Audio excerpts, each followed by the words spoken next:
Sürdürülebilir gelecek için akıllı teknolojiler tasarlayan Lenovo sunar. Çalışkan diyebilirim. Ya daha katıldığım programın ismini bilmiyorum. Söyledim. Ya bak ciddi bir şey söylüyorum. Ya ben bu adamla niye onu yapıyorum? Ondan niye atışıyorum? Ya ben niye su içiyorum o zaman? İstemedim, ben kahvem var sandım, ne bileyim ben. Bir gün diye gittim kamp alanına, 9 gün kaldım. Hiç dönesinde gelmedi. Sonra zaten bütün algım ve şeyim değişti.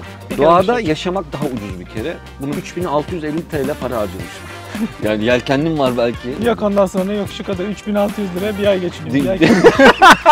Şimdi ama bundan sonra hatırlamayacağım için sorun yok. Tamam izlersin, izleyelim. Bir sürü izlenme aldık. Hadi bakalım. İzlediğini de unutacak çünkü.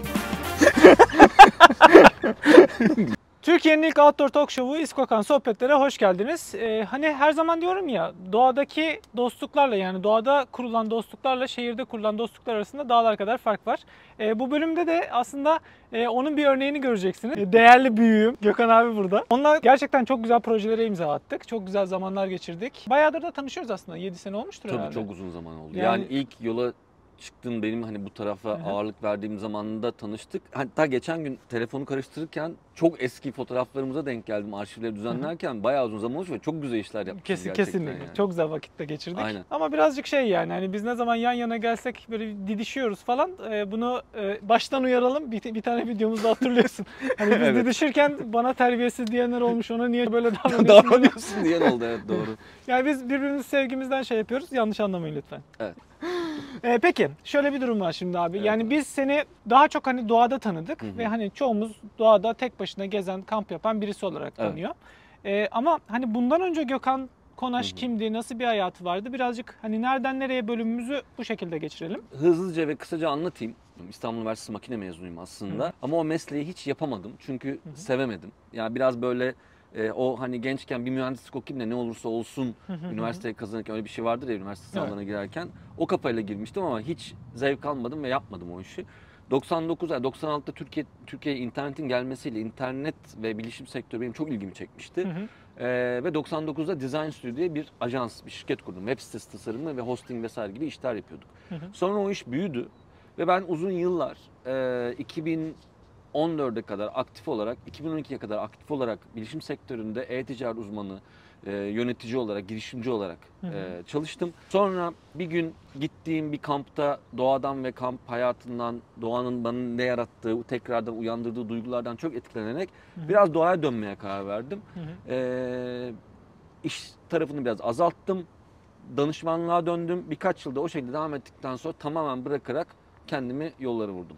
Ben 5 milyonuncu kez dinliyorum galiba bu hikayeyi ama şunu da soralım. Mesela ilk kamp yaptığın yer nasıldı ya da orada hissettiklerin nasıl bir şeydi? Ya ilk kamp yaptığım yer Kaz Dağları. Kaz Dağları zaten çok değerli bir yer. O yüzden yani oranın enerjisi çok yüksek. Ona hala çok inanıyorum. Çünkü mesela Türkiye'de 81 il gezdim, 80 il gezdim. Bir eksiğim var, inşallah onu da halledeceğim. Her yerin tabii enerjisi, motivasyonu, güzellikleri farklı. Ama Kaz Dağları'nın hala özel olduğunu düşünüyorum. Zaten kesinlikle. hani bu altı biliyorsun, altın madenleriyle dolu. Doğrusu altın enerjisi de tabii o bir şekilde suyuyla vesaire toprağın üstüne çıkıyor. Dolayısıyla oranın çok özel bir enerjisi var. Orada çok etkilendim. Hiç beklentim olmadan gittiğim bir kamptı. Birkaç kişi görmek için. Fakat orada geçirdiğim 2 gün çok izole bir yerdi. Öyle kamp alanı falan değildi. Hani tesis, işte restoran falan olan bir yer değil. Zeytin Deresi'nin biraz yukarısında çok bakir bir alandı.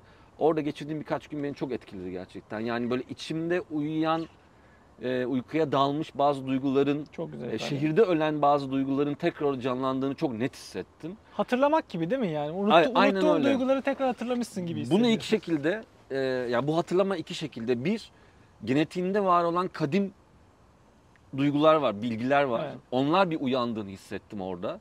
Bir de kişisel olarak hayatımda bazı şeyleri tekrardan hatırlayıp şehir yaşamı, profesyonel iş hayatı vesaire çok kopmuştum. Bu ikisi de uyandı bence orada. O yüzden zaten bu kadar derin etkiledi. Bir gün diye gittim kamp alanına, 9 gün kaldım. Hiç dönesinde gelmedi. Sonra zaten bütün algım ve şeyim değişti. Geçimi nasıl sağlıyorsun abi peki? Yani bu durumdayken hani işi bıraktın. Evet böyle bir hayata başladın ama yani bu klasik bir soru gerçi ama klasik bir cevap beklemiyorum senden. o şey klasik sözleri söyleyeceğim. Hayat sana güzel. İşte değirmenin suyu nereden geliyor? Baba parası mı yiyorsun? İşte tarla mı sattın falan gibi. Şu çok net söyleyebilirim ki doğada yaşamak şehirde yaşamaktan çok daha kolay. Normalde geçtiğimiz ay yaptığım bir karavan turunda, bir ay süren bir karavan turunda yakıt hariç, çünkü yakıt göreceli, yani ne kadar gezersen o kadar yakıt harcarsın, ama yakıt hariç 3650 TL para harcamışım. Şehirde haftada bunun neredeyse 2 katı öyle ya da böyle gidiyor. Tabii. Doğada yaşamak daha ucuz bir kere. Bunu bir kere cepte söyleyelim. Çünkü hani Kesinlikle. insanlar böyle hep geziyorsun, işte öyle nasıl, bu para nasıl oluyor falan değil abi. Yani şehirde çok daha zor yaşamak. Zaten şehirde kendi hayatını idame etmek için çalışmak zorunda gibi bir düzenin içine giriyorsun. Oradan da çıkamıyorsun. Doğru. Ama geçimini nasıl sağlıyorsun? Tabii ki yaptığım iş dolayısıyla ben bunu zaten önceden kurgulamıştım. Yani demiştim ki ben bunu sürdürülebilir bir yaşam haline getirmek istiyorum. Evet. Yani hem yolda olmak hem doğada olmak istiyorum, ama bunun da aynı zamanda bir gelir modeline çevirmek istiyorum. Zaten profesyonel hayatımda internetten geldiği için işbirlikleriyle, bir takım çalışmalarla veya yaptığım projelere destekçiler bularak bu süreci yaşar ve devam edebilir bir hale getirdim. Öyle hayattayım yani. Yine zaten konuşmaya devam ederiz ama küçük bir oyunumuz var. Seni birazcık terletmeye başlayacağım yani. Terleteceğim. Hadi Tabii. bakalım. Ben kolay terlemem ama. Yani.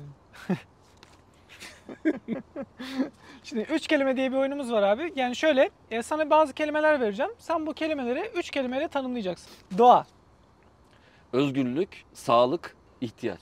kamp, Kendine dönüş, doğayla barışma, tamam. insanı anlama. Tabii hiç alışık olmadığım bu kadar iyi cevapları olacağını şaşırdım. Diğer konuklara laf atıyor şu anda. Cevap hakkı doğdu. Ama sen öyle demedin mi abi? En iyi konuğum sensin. 2 yıldır Ya seni daha bekliyorum. program yapmadın ki. Zorla. 2 yıldır seni bekliyorum dediği ne biliyor musun? Yani ne buluşabiliyoruz ne bir şey yapabiliyoruz. Hani geziyoruz tozuyoruz ama Evet. üşeniyoruz çekim yapmaya. Yapacak bir şey yok. Biz de böyleyiz işte. Hadi bakalım. Tek başına olmak. Bence bir kere önce huzur, kişisel keşif. Çünkü tekken Evet. kendini keşfedebiliyorsun. Yine özgürlük diyeceğim ya. Yani değişik bir şey istersen freedom diyebilirim İngilizce. Bilmiyorum hani şey yapabilir misin ama. Evet. Ama terlemedim bu arada hala, onu söyleyeyim. Yok daha zaten oyuna başlamadık. Ha öyle mi? Oo, Tabii. baby. Peki. Kendini 3 kelimeyle anlat abi. Çok uzun sürmeseydin. Bu çok bu zor bir soru ya. Terledin mi? Kendini üç kere... Yok, bu biraz iddialı bir soru. İyi bir şey söylesen ne kadar ukala diyeceğiz. Kötü bir şey söylesen. Kötü bir şey söylesem. Evet öyle diyeceksin. Sabırsız, biraz bencil, çalışkan diyebilirim. Bu yemedi değil mi? Yok. Artı unutkan da diyelim çünkü bir anımız var seninle hatırlarsan. Soğucak Hiç hatırlamıyorum. Ben de Öyle yok, bir öyle şey bir yok. anı yok. Soğucak Yaylası'na gittik bir gün bir çekime. 4,5 saat anahtarını aradığımızı hatırlıyor musun? Evet, hatırlıyorum Dağın başında, ya. şeyin başında, yaylada, ortada. Telefonla çekmiyor.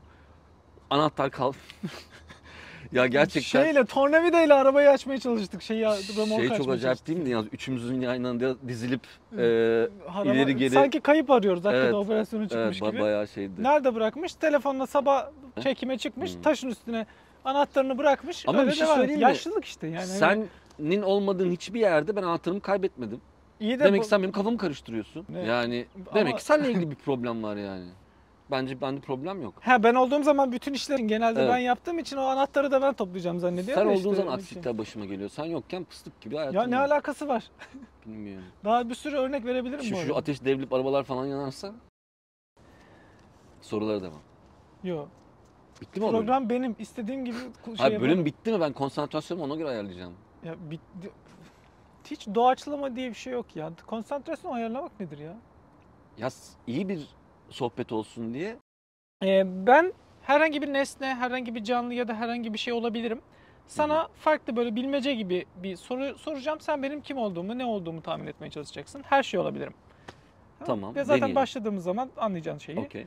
Sulu şeyleri çok sevmem. Başta biraz ilgi isterim. Sohbet ettiririm. Var mı böyle kafanda oluşan bir şey? Yani çiçek falan gibi bir şey yok. Çiçek mi? Hı. Sulu şeyleri çok sevmem diyorum Çok ya. sevmem diyor. Sevmem demiyor. Kaktüs o zaman. Sohbet ediyorsun, o da tutuyor. Çiçeklerle konuşursun.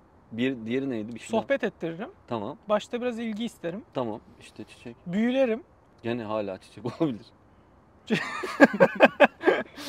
Kaktüs. Tamam şöyle yapalım. Seni hayatta tutabilirim. içi Ya şey bu şey oldu. dost arkadaş da olabilir, ne bileyim ben. Bu çok değişik lan. Düşün işte. Büyülerim diyorsun. Evet. Yani hiç aklıma yayında söylenmesi uygun olmayan şeyler geliyor.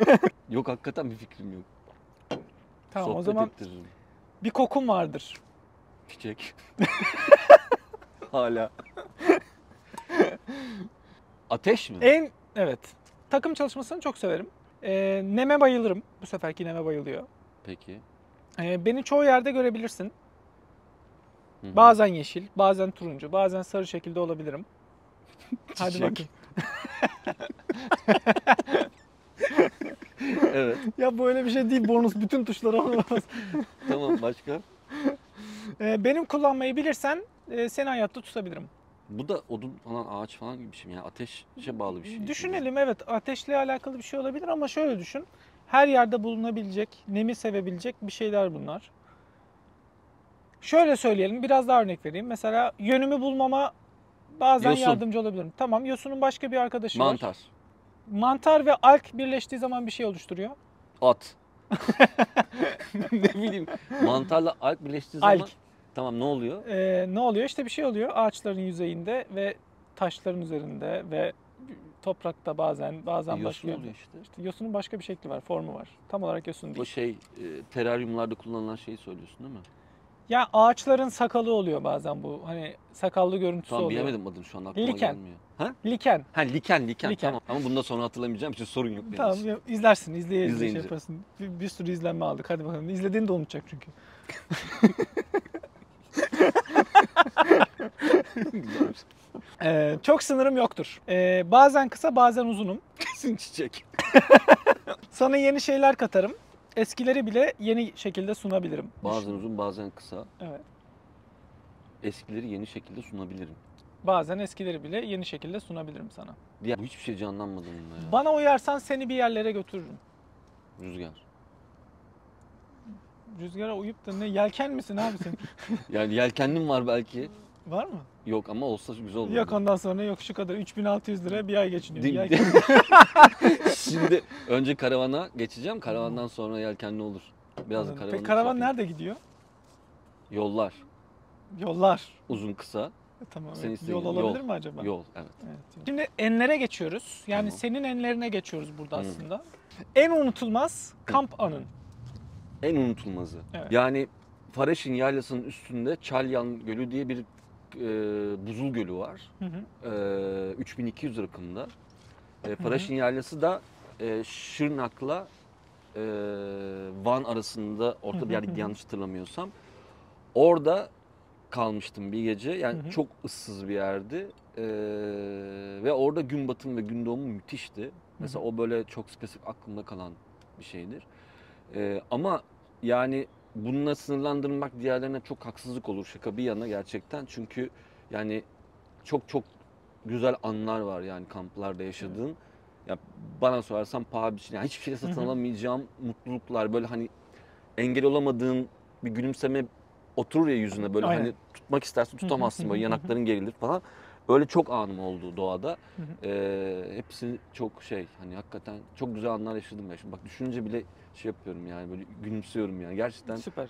çok evet güzel şeyler yaşadım yani. Doğal bir şekilde zaten kendisini şey yapıyor, aşık ediyor yani. Hani gittiğin yerin de aslında evet çok büyük bir önemi var ama böyle en şey noktada sürekli kalsan bile bir sürü şey görüyorsun, bir sürü şey öğretiyor sana. Bir de şöyle bir şey var ya. Aynı yere bile gitsen, yani buraya mesela bugün geldin kamp yaptın, bir hafta sonra gene geldin kamp yaptın, işte bir ay sonra gene geldin aynı konuma, aynı çadırı kurdun. Şimdi birinde belki mesela ilk geldin çok etkilendin buradan. İkincideki deneyim, hani gene aynı deneyim yaşamak için bazen öyle gidiyor ya insan. Geçen Evet. şuraya gitmiştik, çok eğlenmiştik, gene oraya gidelim diye. Ama doğa öyle bir şey ki abi, her gittiğinde aynı yerde de olsan farklı bir deneyim. Evet. Yani Sürekli aynı farklı şeyi şey yaşamayı sunuyor. değil de farklı deneyimlere açık olduğun zaman aslında Evet. biraz da hayat gibi, doğanın sunabileceklerinin sınırı yok. Kesinlikle yani. öyle abi. Yani asla kendini tekrar etmeyen bir döngü. Yani hem döngü hem tekrar etmiyor olması çok böyle çelişki gibi, dilema gibi ama inanılmaz şeyler sunan bir şey yani. Çok çok güzel bir şey oldu. Betimleme mi diyeyim artık, ne diyeyim? Çok güzel bir konu, çok güzel konuştu. Likeni herkes bilir. Şimdi sen tek başına kamp yapıyorsun ya. Evet. Burada da tabii ki zorluklar farklı farklı şeylere dönüşüyor. Yani grupla kamp yapmakla tek başına kamp yapmak arasında disiplin farkı çok büyük bir kere. Burada tek başına kamp yaparken zorlayan şey ne oldu seni? Açık konuşmak gerekirse yani kalabalık kamplarla kıyasladığımda tek başına kampta bir tek fiziksel olarak daha fazla yorulma dışında beni zorlayan hiçbir şey yok. Ondan da hiç şikayetçi değilim. Yani seviyorum. Ama ne oluyor? Atıyorum birlikte yaptığımız kampları düşünelim. İşte sen odun hallediyorsun, ben ateş yakıyorum. İşte biri çadırı kuruyor, öbürü başka bir şey yapıyor falan filan gibi. Başına kamp yapmakla ilgili gerçekten hiçbir şeyim yok. Yani özellikle zorlandığım, ya 2 kişi olsaydı şu çok iyi olur dediğim öyle bir şey yok. Farklı bir deneyim, aslında bir sürü şey katıyor zaten. Ya çok geliştiren bir şey. Peki doğanın sana en çok kattığı şey ne oldu? Yani mesela yani tek başınalığı geçtim şu anda. Doğanın sana kattığı. Ya bir kere doğa sana kendini hatırlatıyor abi. Evet. Yani iki anlamda gene kendini hatırlatıyor. Bir, haddini bildiriyor. Sınırlarını Çünkü biz biliyorsun. çok böyle şehirde biraz da para kazanıyorsak böyle şeylere, o egolarımıza, hırslarımıza kapılıyoruz ya. Çok iyi sanıyoruz kendimizi her anlamda. Yani koluna X marka saat takıp altına Y marka araba çekince böyle kral oldum sanıyorsun ama hani doğaya çıktığın zaman herhangi birinden bir farkın yok ki. Hani gene üşüyorsun, Kesinlikle. gene bilmem ne falan filan. O bir haddini bildiriyor sana, bir sakinleştiriyor. Bence çok büyük bir olgunluk getiriyor. Yani bazen ya doğada olan insanlar ama gerçekten doğada olan insanlar, doğayı gerçekten seven, doğayla bütünleşmiş insanlar bak çok mütevazı insanlar görürsün. Çünkü öyle şeyler hırsları kalmamıştır. Bir de normal olarak kendini hatırlatmasından da kastım gençliğin, çocukluğun, hayallerin, ben kimdim, ne yapıyordum, neleri seviyordum, nelerden. Çünkü bunlar da şeyi unutturuyor bize. Yani Kesinlikle. çocukluk hayallerimizi bile hani belki doktor olmak istiyordun ama mühendis oldun. Sonra böyle bir doğada baş başa kalıp düşünecek fırsatı yakaladığınız zaman ya hayallerini, hobilerini, eski arkadaşlarını, sevdiğin insanları, sevdiğin şeyleri hatırlıyorsun tekrar. O açıdan da kendine getiriyor biraz. Bence güzel. Çok güzel. Çok güzel bir öğretmen. Cömert bir öğretmen. Çok yani. çok. Yani evet öğrenmek istersen öğreteceklerinin sınırı yok yani. Aynen öyle abi. Peki kampta yapmayı en çok sevdiğin şey ne? Nelerden hoşlanıyorsun? Oturup dinlenmekten mi? Çünkü öyle genelde öylesin yani, tembel gibi böyle oturup böyle. Evet, mal gibi oturduğumu söyleyenler vardır. Ya ateşbaşı çok keyifli ama yani doğada en çok yapmayı sevdiğim şey uykuya yatış anı. Çünkü ben böyle yani çok sessizlik içerisinde, mutlak sessizlik, yani tabii ki doğanın sesleri var ama onlar zaten çok dinlendirici. Evet, Ne acıdır ki evlerimizde bile doğa sesleri açıp uyumaya çalışıyoruz, ne kadar acı. O uykuya dalış anında hissettiğim huzur, güven, sessizlik, karanlık ve o müthiş uyku. Mesela yani kamp yapmam ben 10 yıl diyeyim hani profesyonel olarak. Hiç sıkılmadığım bir şey ve hala yatağa yani böyle çadıra girerken veya işte nasıl nerede yatacaksam ama yatacaksam ya da arabada yatacaksam neyse heyecanlandıran bir şey. Evet, kartları artık bırakıyoruz ve Şimdi ne yapıyoruz? Lenovo'nun yogasına geçiyoruz. Yoga mı? Bu yoga. Ha, Bu benim de komple açılıyor falan. tabii, O yüzden yani değil benim mi? de yol arkadaşım bu. Aa çok Bu güzelmiş. şekilde fıtı fıtı yapıyor. Bak bunu gerçekten kameraya oynamak istemedim. Bayağı iyiymiş yani. Evet. Lenovo'ya buradan selamlar. Ben de montaj yapıyorum. Bir Afrika'ya gittin. Evet. Bir güzel bir kadroyla gittin bir de yani. Evet. Kendiniz düzenlediniz bu programı. Evet. Nasıldı yani? Nasıl bir deneyim vardı? Hani Türkiye ile farkı illaki çok böyle çığır açan bir şey yaratmıştır sende. Yani şöyle Afrika başlı başına zaten bambaşka bir dünya. Yani sadece yaban hayatı anlamında değil. Biz yaban hayatı ağırlıklı gittik. Yani ne derler? Bir dakika baştan aldım, çok duman geldi. İskoç'un sohbetler bu. Evet aynen. Sonra doğru boğarak bitiriyorsun herhalde şeyi. İskokan sohbet oluyor işte. Tamam. Afrika başlı başına zaten bambaşka bir dünya. Sadece şeyle değil yani yaban hayatıyla değil, yaşam kültürüyle de çok değişik bir yer. Çünkü yani orayı görmek de, oradaki insanlarla tanışmak, o kültürü yaşamak da çok değişikti. Çok mutlu insanlar ve çok güzel insanlar gerçekten. Çok naif insanlar. Ama tabii doğa bambaşka. ilk 2 gece, 3 gece çadırda kaldık. Zaten toplamda yani gene hep çadırda kaldık da sadece son gün otelde kaldık. Diğerleri glamping çadırları olduğu için onu çok saymıyorum. Ama normal bildiğimiz standart kamp çadırında 2-3 gece kaldık. Hani biz burada şey yapıyoruz ya, kampa şeyler geldi. Çakal sesleri duydum kampta falan. Böyle hani böyle şey falan. Abi biz bayağı aslan ve sırtlan sesleriyle uyuduk. Ya aslan sesi vardı ya. Çadırın içinde uyurken aslan sesi duymak ne demek abi yani. Çok güzel. İnanılmaz ve şey sesin bu arada. Hani öyle korunaklı bir park içinde falan değilsin. Açık arazidesin yani. Öyle telmel hiçbir şey yok yani. Aslan gerçekten orada var yani. Hani biraz ileride aslan var yani. Bunu düşünmesi bile çok heyecan verici. Bak ne kadar heyecan verici. Panda heyecanlandı. Panda heyecanlandı. Dur sıkıntı yok. Yok gerek yok. Ya, zaten görünmüyor ya. Tamam şu çok acayipti. Şimdi ya bir fil görmek yani hayvanlarla ilgili orada öğrendiğin kendi yaşam alanlarında zaten bir sürü bilgi var yani hani bir filin hani 300 kilo günde yediğini falan duyunca böyle bir hani afallıyorsun. O bilgiler bir kenara. Bir şeyi ekrandan görmekle gerçekten görmek arasında zaten çok büyük fark var. Yani sen ormanı televizyonda görünce bile rahatlıyorsun, içine girince acayip oluyor. Ki hani sen de çok iyi bilirsin. Bir yere biz gittiğimizde bir çekim yaptığımızda ya diyoruz ki hani keşke şu manzara yani şu görüntüde şu hissin o %10'unu verebilsem izleyiciye. Yani hani gösterebilsem ama öyle olmuyor. Abi yani şimdi hepimiz fil, zürafa falan gördük. Ama şimdi sen zürafayı ve 2 metre mesafeden görünüp yani 3,5 metreye kafanı kaldırdığında ya işte o zaman doğanın mucizelerine yani o zaman şahit oluyorsun. Evet. Yani veya bir leoparı gördüğünde bir aslanın gerçekten birebir 2 metre mesafeden gördüğünde ve doğal ortamında gördüğünde abi leoparın hani desenleri ya bu kadar mı kusursuz olabilir ya? Bir şey hiç öyle film yani televizyonlarda filmlerdeki gibi değil yani. O kadar etkileyici ki nefesin kesiliyor yani böyle hani tabii bunu seviyor olman lazım bir yandan da. Su argılarının işte kavgalarını gördük. Bir de çok güzel şeyler gördük. Yani bizi götüren rehber Meltem'den bahsetmiyorum. Meltem ayrı. Zaten Meltem'in olması o turda bu iş yani 11 yıl orada yaşamış, 12 yıl orada yaşamış. Yüzlerce safari deneyimi olan biriyle bu işi yapmak çok büyük artıydı. Oradaki yerel rehberlerden de duyduğum yani bize söyledikleri kadarıyla biz çok şanslı bir tur geçirmişiz. Biz 5 büyükleri gördük. 5 büyük dedikleri işte bir hayvanlar var. Onların hepsini gördük zaten. Tek tek şimdi uzatmayayım konuyu fazla ama hani diyor ki yani sizin bu gördüklerinizin %20'sini görüp geri dönenler de oldu. Hani her çünkü safaride farklı bazen göremiyorsun yani. Olmuyor bir şekilde denk gelmiyor falan. Dolayısıyla çok farklı bir deneyimdi. Yani gönül ister ki herkes o deneyimi yaşasın. Şeyi de çok net görüyorsun. Ya bir kere doğanın hani şimdi zebra görüyorsun ya hani zebra işte at gibi bir şey aslında bildiğin küçük bir at gibi falan. Fakat o hani desenleri envai çeşit kuşlar, sürüngenler de işte fillerin ne kadar büyük olduğu. Ben bir fille böyle bir tane dişi küçük bir fille yavruydu yani. Ailesinin yanında küçük bir fil yani küçük de değil yani orta diyeyim. Böyle yarım metre böyle yaklaştık arabanın içine doğru. Ben fotoğraf çekerken hani o kadar yaklaşmak bile çok etkileyici. Yani şöyle düşün ya bir köpeğin başını sevdiğini hissettiğin tabii onlara dokunmuyorsun. O doğal ortamlarını bozmuyorsun ama hani bir gördüğünde böyle başını sevdiğini veya ne kadar iyi hissediyorsun. Ama envai çeşit hayvan gördük orada. Yani çok güzel yani 40'a yakın galiba saymıştık. 40-50 hayvan gördük. Çok başka bir deneyim, çok etkileyici bir deneyimdi. Tekrar gideceğim.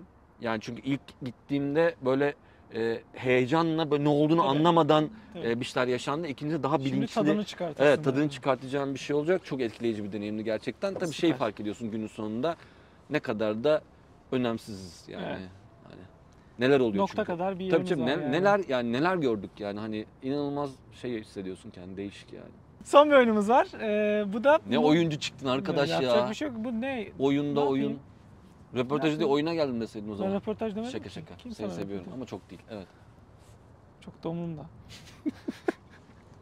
Ayıp ya. İnsan konuna böyle davranmaz ya. Ya niye seni konuk aldım onu da bilmiyorum ki yani. Para da vermiyorsun. Niye kaç saatimi aldın? Ben de para almıyorum ki. Oho. Neyse. Tamam. Sen bana para vermen lazım bu programa katıldığın için. Ben sana niye para vereceğim? Bu programa katıldığın için. Anladım tamam. Ne kadar? Bilmiyorum. Onu da bilmiyorsun. Sen kaç yaşındasın? 63. 63. Gerçekten 63 bu arada. İnanmıyorsunuz ama hiç göstermiyor. Doğada yaşamak böyle bir şey Tabii. işte. Mutlak harf diye bir oyunumuz var. Burada ben sana bir harf vereceğim. Benim söylediğim bütün sorulara o harfle başlayacaksın. Peki. Tamam mı? Bu biraz zorlayabiliyor bazen. Düşünmek için yapabiliyorsun. Tamam. Harfin Ö. Sorunun amacı ne? Ya bu oyunun amacı ne? Zaman geçsin. Tamam, çok anlamlı bir röportaj oldu benim için ya. Az önce Afrika diyorum, dünya yaptığı diyorum. her şey sanki Diyor ki, anlamlı. Ö harfi Yaptığı vereceğim, her bütün şey anlamlı. Soruları bununla cevaplayacağım. Bu mu yani röportaj? Ya ben bunu Tamam, yapmak harfte istedim. Ö Program mü? benim. Tamam. Rahatsız oluyorsan çeker gidersin şuradan. Şuradan mı? Şuradan. Şu tarafa gidemiyor Buradan muyum? geldik gerçi. Tamam, okey. Ö harfi. Peki, dinliyorum. Seni Hocam. böyle rahatsız ediyor muyum hani tek başınasın genelde de hani yan yana çok yakınız ya şu anda. Yok, benim onunla ilgisi yok. Senden rahatsız olmam ben. Tamam arada da böyle Ya, işte övüyoruz birbirimizi. Olacağım kadar Övmedi olduğum gerçekten. zamanında daha rahatsız olmam. Artık o seviyeyi geçtin sen yani. Artık eşik yok değil mi oğlum? Nasıl gidiyor abi? İyi gidiyor ya. Ya Ö. Ha başladık. P unuttu ya. Dur. Ha peki nasıl Bir gidiyor şey abi? koymamız lazım. Bu programı belli Öyle bir güzel. yaş üstüne almamamız lazım. Tamam işte başladık hadi tamam. Öyle güzel gidiyor. Öyle güzel gidiyor. Ha, süper tamam. Yani tek başınasın çünkü. Öküz gibi seviyorum yalnız olmayı. Ha, güzel. Çocukluk hayalin neydi? Öğretmen olmak. Gerçekten mi? Vardı bir ara evet. Ya niye vardı diyorsun? Öyle. Erkan Yolaç dizisi. Erkan Yolaç sen hatırlamazsın. Hatırlıyorum. Hatırlıyor musun? Hatırlıyorum. Benim de yaşım çok küçük değil yani. Sen de nereden baksan. Nereden baksan 40'a geliyor. Ulan yaşlandık be. Daha dur macera yeni başlıyor. Evet. Sabah ilk iş ne yaparsın? Özüme dönerim. Özür dilerim. Gelecekteki kendine ne söylemek istersin? Önce sen. Güzel, iyi gidiyorum bence be. Bence de fena değil. Şaşırttım kendimi. Hayatta seni sen yapan şey nedir? Özgürlüğe olan tutkum. En sevdiğin film karakteri? O.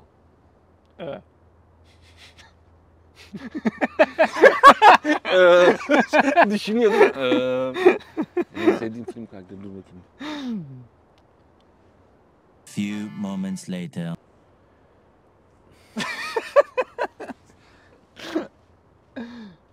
Öpermen. Ya beni buldun da örümcek adamı nasıl Aa bulamıyorsun? örümcek adam hiç aklıma gelmedi ya. Öpermen ne ya? Öpermen oldu evet.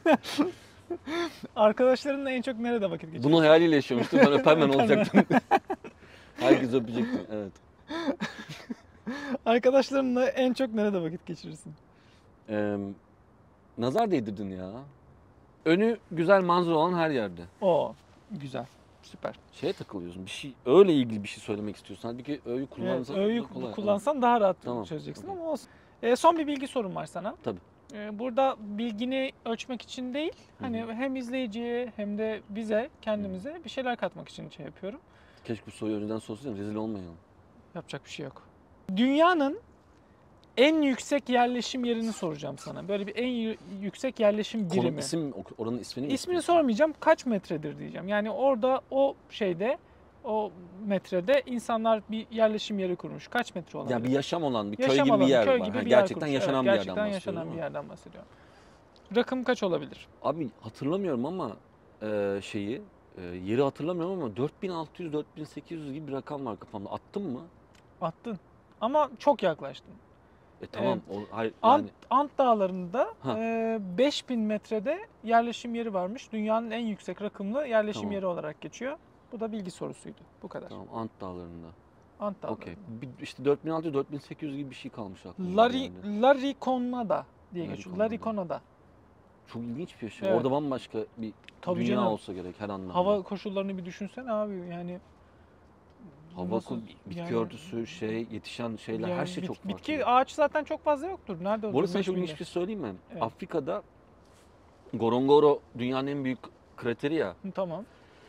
Çok büyük ama gerçekten saçma büyük. Yani böyle yukarıdan görebildiğin yerler var. İnanılmaz büyük. Orada şimdi bizde normalde 2000 rakım üstünde bitiyor ya böyle 1500'lerden sonra azalıyor zaten bitki örtüsü. Yağız 2300-2200 rakımlarında bir ormanlar var. Sana şöyle söyleyeyim yani toprak görmüyorsun. Böyle ağaçlarla sarmaşıklar birbirine karışmış duvar olmuş böyle Amazon şeyler. gibi. Bunların fotoğrafları videoları var gösteririm hatta. Tamam. Çok etkileyici. Şimdi aklıma o geldi o rakımlar deyince. Yani ben hiç mesela hani 2000 rakım üstünde böyle bir orman şekli görmedim ya. Zaten bitkileri bilmiyoruz çoğunu, yani tanıdığımız bitkiler değil çoğu. Ama çok etkileyiciydi. Aklıma gelmişken bunu da paylaşayım. Güzel. Valla deneyimlemek istiyorum ya gerçekten. O Afrika deneyimim olsun istiyorum. Güzel yani. vakit geçirirsin. Olur, niye olmasın? Giderken Turu ayarlayalım ya. Giderken ayarla, gidelim gelelim. Olur. Bitti bence. Hadi geçmiş olsun. Sana küçük bir hediyem var. Aa, teşekkür ederim. Evet. Kitabımdan hediye etmek istiyorum Oo. sana. Evet. İmzasını atarım daha sonra. Atmadın mı? Daha 60 iken verdim sana ya daha önce. Burada Tamam, o zaman hadi burada sen şey de şunu- yapacaksın. Gerçi o kadar çok güzel kahve içebileceğini sanmıyorum hayatta da bu içebileceğin en iyi kahvelerden bir tanesi. Aşk olsun. Ben kitabı attım mı? Atmadın. Ama Atmadım. kendi hediyeni attın. Kendi hediyemi ben böyle şey olarak, yani böyle sana atıf Sen olarak değer vermediğin yaptım. şeyi bana Ben değer veriyorsan vermez olur bana muyum? değil. Oğlum o kahveyi içiyorum şu an, nasıl değer vermeyeyim? Ya ben niye su içiyorum o zaman? İstemedim, ben kahvem var sandım, ne bileyim ben. Tek başına olmak böyle bir şey işte. Sen çok tek başına kalıyorsun. Ya sen Ben röportaja sana bakan benim kahvemi mi içecektin? O zaman ben röportaja bakarken senin kitabını okuyayım. Böyle saçma şey olur mu Ya yani? bak şimdi kahve nasıl diyor biliyor musun? Biz arada böyle gidiyoruz da şey yapıyoruz ya, hani kamp yapıyoruz ya. Bana bir kahve veriyor, sabah kahvesi böyle demliyor, bu kadarcık, şu kadar. Gerçekten nankörsün. Şu bardağın şu Gerçekten kadarı, şu nankörsün. kadar. Ne yapacağım ben onu? Ağzımla Gerçekten çalkalayacağım. nankörsün. Ayıp ya. Çocuk kitabını da getirmiş vermiş bana.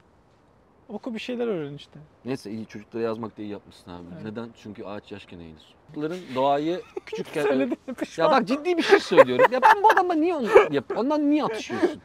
Niye çocuğa yükleniyorsun?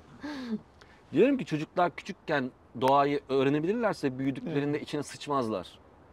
Çünkü bulunduğumuz alanda da örneklerini görüyoruz. Temizlik imandan gelir dediğimiz bir ülkede bütün ormanlarımız pislik ve leş içinde. Yani bu konuda zaten aşırı, bak çok hızlı gaza geldim çok, şu anda. Çok geldi. Ama çok sinirliyim. Yani çok sinirleniyorum bu konuda. Bu eğitimin küçükten başlaması çok önemli. O yüzden bu yaptığın iş de çok önemli. Onun için de ayrıca tebrik ederim. Teşekkür ederim abi. Bunu da şey yapacağım. Saklayacağım. Ben de bunu bir şey yaparım. Çocuklara okuyacağım. Çocuğum Çok olsaydı teşekkür ona da ederim. okurdum. Teşekkür ederim. Ben de çocuğum olsa kahve içerim. Çok da şey yapma istersen. İleride. Teşekkür Abi, ederim. son kez söylemek istediğin şeyler var mı? Son kez söylemek istediğin bir şey olmadı değil mi? Son Yani sözlerin. son söz,